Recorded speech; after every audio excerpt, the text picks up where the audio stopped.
selamat siang semuanya. Selamat siang, Ibu. Apa kabar? Baik, Ibu. Oke, sebelum Ibu mempresentasikan hasil yang Ibu buat, apakah ada yang tahu siapa itu Ki Hajar Dewantara? Ibu, Ki Hajar Dewantara yang saya tahu itu Bapak Pendidikan yang orang bilang, Ibu. Pintar-pintar. Ya, Ibu sadar pintar, Ibu. Tahu semboyannya? Itu ada Ingarso Sumsumodo, Ingarso Tutwuri Handayani, kayaknya itu saya sudah hampir lupa, Ibu. Oke. Terima kasih, jawabannya tepat sekali. Skornya Ibu kasih 90. Terima kasih, Ibu. Oke. Ya, Ibu masuk dalam materi.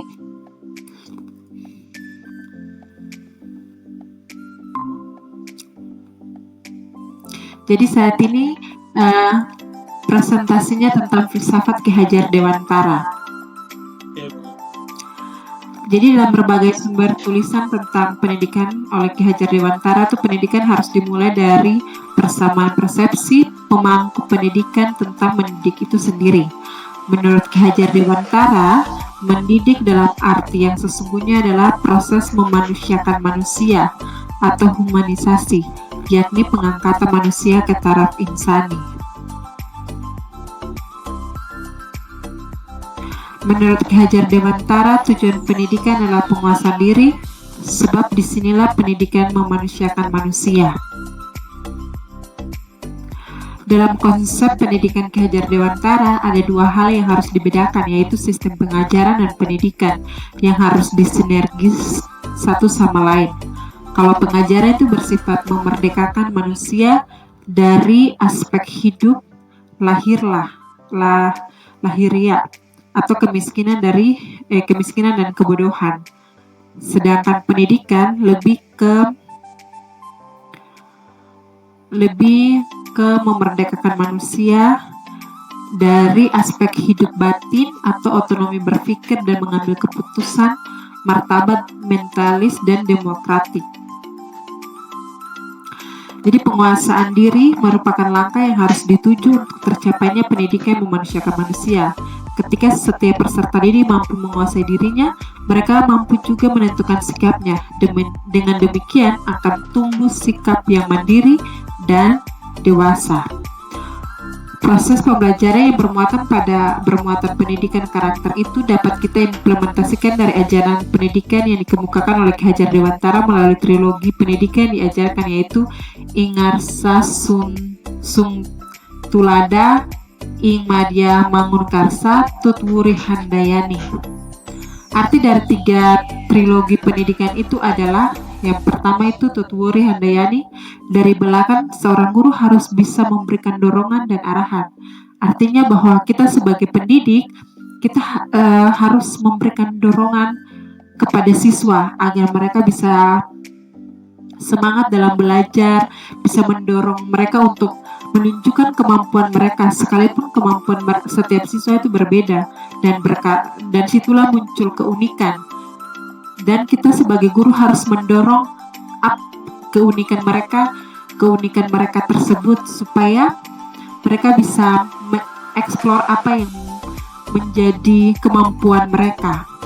Sedangkan Ing Madya Mangunkarsa, di tengah atau di antara murid, guru harus menciptakan prakarsa dan ide. Di sini guru dituntut harus bisa menciptakan ide-ide yang membuat siswa bisa lebih lagi mengeksplor mengeksplor kemampuan mereka.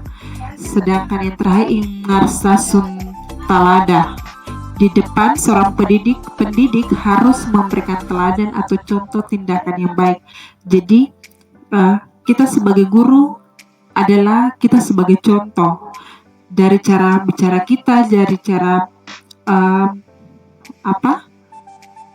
sikap kita adalah contoh, adalah kita memberikan teladan kepada siswa cara menyampaikan sesuatu yang baik itu seperti apa, cara menyapa orang itu seperti apa.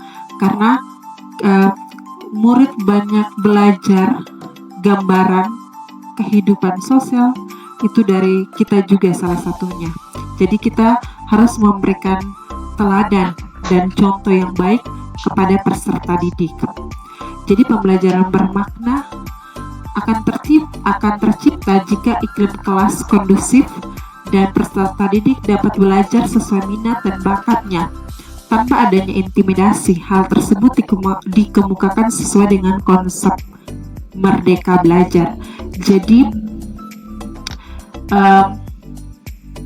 pembelajaran akan bermakna jika kita sebagai pendidik menciptakan suasana atau proses pembelajaran yang membuat siswa bebas untuk mengeksplor apa yang menjadi kemampuan mereka. Biasanya kita mengintimidasi siswa, kita katakan mereka bodoh ketika mereka menjawab salah, atau kita memukul mereka jika mereka melakukan kesalahan. Itu sebenarnya salah, karena kemampuan siswa tidak semuanya sama, karakteristik siswa juga tidak sama. Jadi bagaimana kita sebagai guru harus menciptakan proses pembelajaran yang nyaman ketika anak itu tidak tahu, bagaimana kita terpanggil untuk memberitahu mereka dengan cara yang baik tanpa mengintimidasi mereka. Mungkin ketika mereka menyampaikan jawabannya salah, kita bilang kamu belum terlalu berhasil, jadi coba lagi supaya kamu berhasil. Ataupun mungkin kita menyampaikan kata-kata yang menguatkan mereka supaya saya harus seperti ini.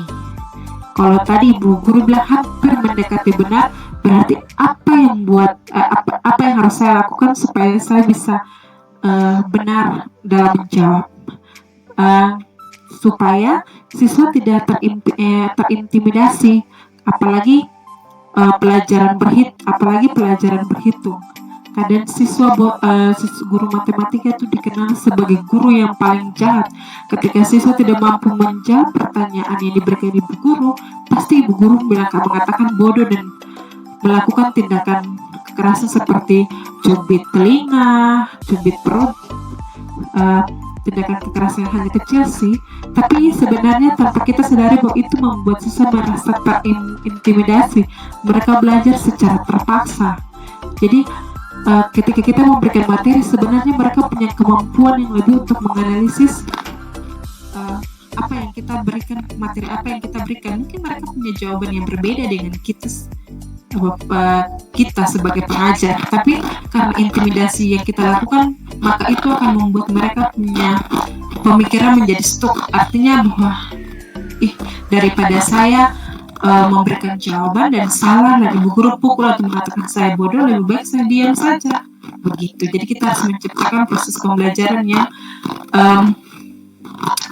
nyaman, yang membuat mereka happy, tidak ada intimidasi, dan membuat mereka untuk tertarik dengan materi apa yang kita berikan. Sekian dan terima kasih.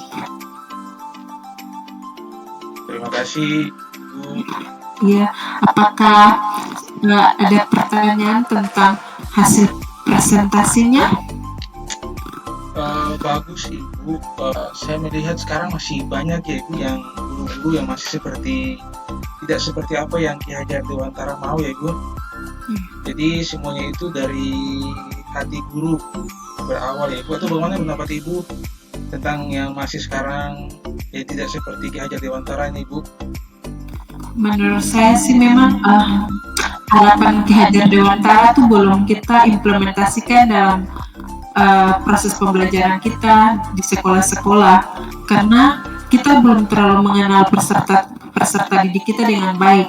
Kita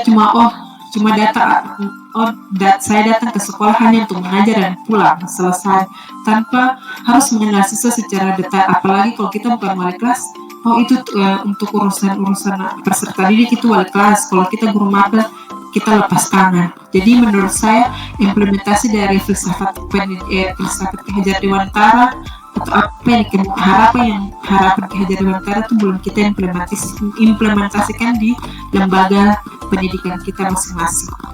Terima kasih Bu untuk ilmunya. Iya Pak. Ada lagi? Tidak ada lagi Bu. Oke, demikianlah hasil presentasinya. Semoga bermanfaat dan kita bisa mengimplementasikan apa yang menjadi harapan Ki Hajar Dewantara agar pendidikan Indonesia menjadi maju. Terima kasih Bu. Ya, selamat siang. Selamat siang Bu.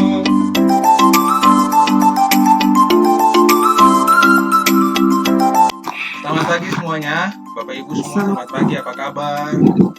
Baik Pak, selamat pagi. Ya, kelihatan dari wajah-wajah ini, wajah-wajah yang luar biasa yang siap untuk menerima IHT di hari ini ya. Iya. Oke Bapak Ibu, terima kasih sekali untuk waktunya. Kita mulai sekarang jam 9, Bapak Ibu, setengah 9 lagi sudah datang. Berarti guru-guru yang hebat.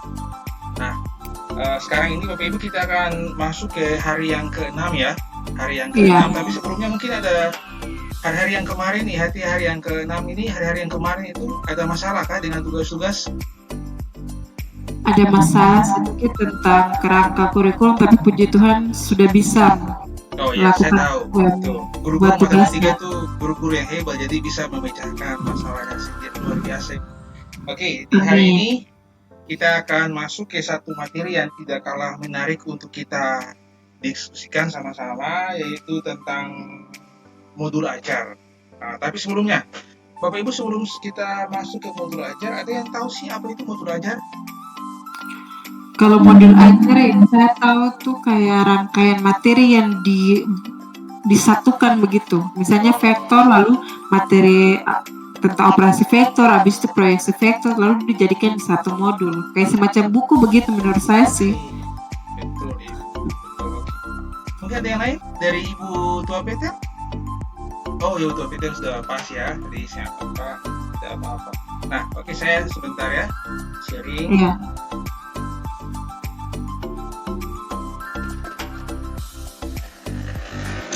Oh iya, ini adalah kita punya materi di hari ini tentang modul ajar, dan kita akan melihat hal-hal apa saja yang ada di dalam modul ajar pada sekolah penggerak. Nah, yang pertama kita akan masuk dalam konsep modul ajar dan komponen modul ajar itu. Nah, Bapak Ibu, konsep modul ajar itu adalah sebuah atau sejumlah alat atau sarana media, metode, petunjuk, dan pedoman yang dirancang secara sistematis dan menarik.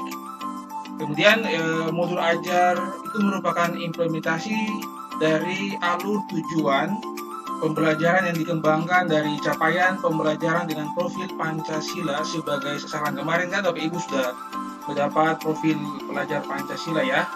Iya. Oke, jadi dari gambar di sebelah kanan Bapak Ibu bisa melihat itu yang pertama itu adalah profil pelajar Pancasila. Setelah itu naik lagi ke capaian pembelajaran. Nah, di atas lagi ada alur tujuan pembelajaran atau ATP yang kemarin kita belajar, dan semuanya itu akan dibungkus oleh modul ajar yang akan kita buat di hari ini. Ya, sebelum sampai sini ada pertanyaan ke Bapak Ibu? Belum. Oke, terima kasih. Nah, ini adalah komponen modul ajar. Bapak Ibu, kita lihat yang pertama itu adalah informasi umum. Nah, informasi umum di situ ada beberapa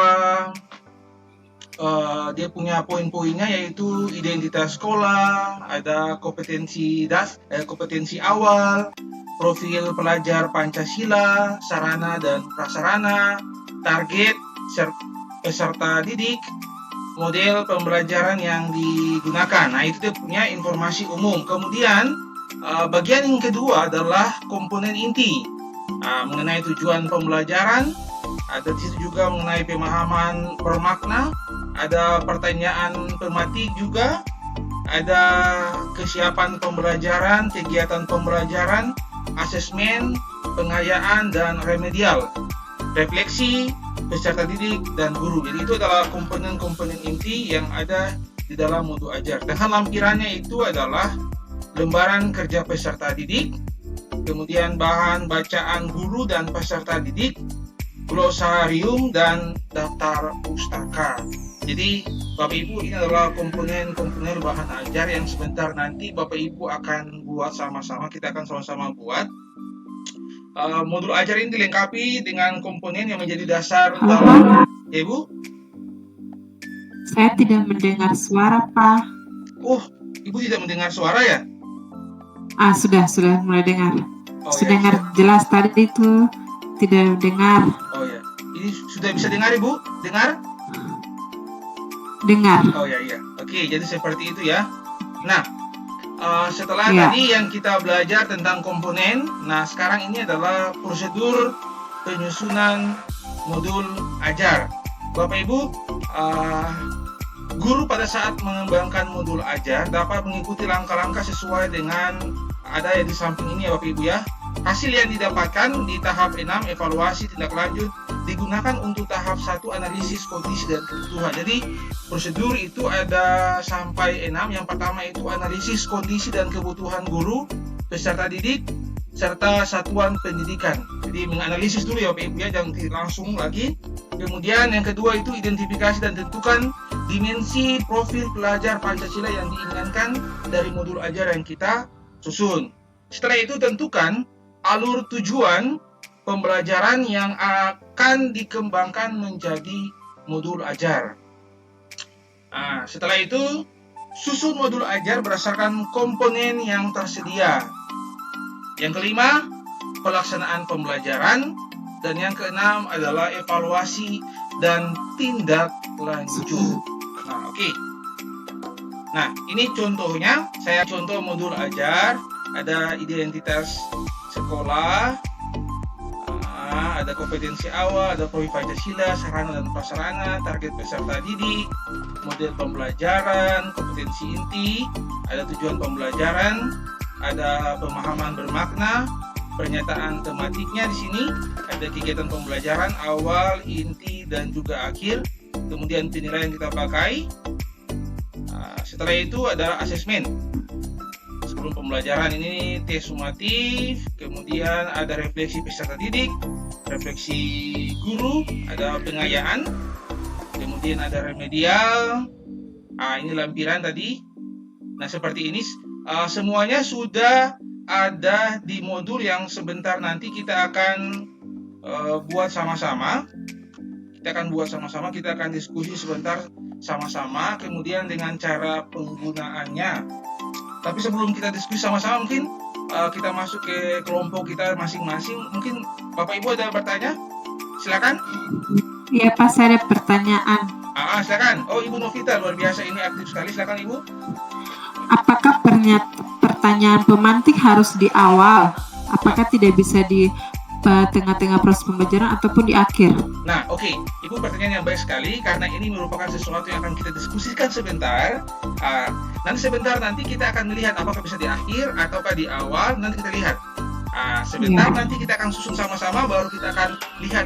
Ternyata bisa begini ya. Nah, oke, ada yang lain? Tidak. Dan tadi setelah Bapak Ibu lihat mengenai modul ajar itu bagaimana? Pikirannya susah atau bagaimana menurut Bapak Ibu?